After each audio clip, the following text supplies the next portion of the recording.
Est-ce que tu sais que tes émotions ont un message pour toi?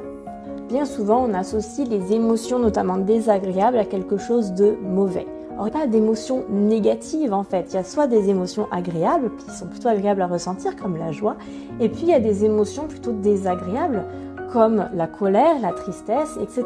Mais il n'y a pas d'émotions négatives. Il faut oublier ce mot-là. Les émotions, en fait, elles sont pas là pour te nuire. Tout simplement, tes émotions, elles sont là pour te délivrer un message.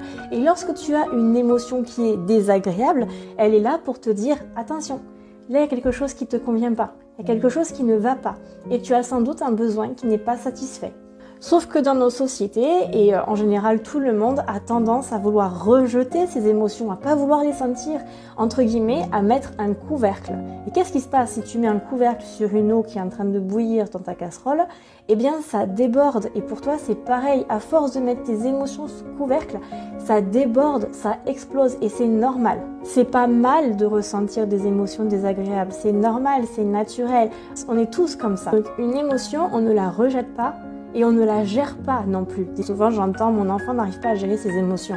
Ça se gère pas une émotion. Une émotion, on l'accueille, on l'écoute et on essaie de comprendre quel est son message derrière. Si ce type de contenu te plaît, n'hésite pas à t'abonner à mon compte.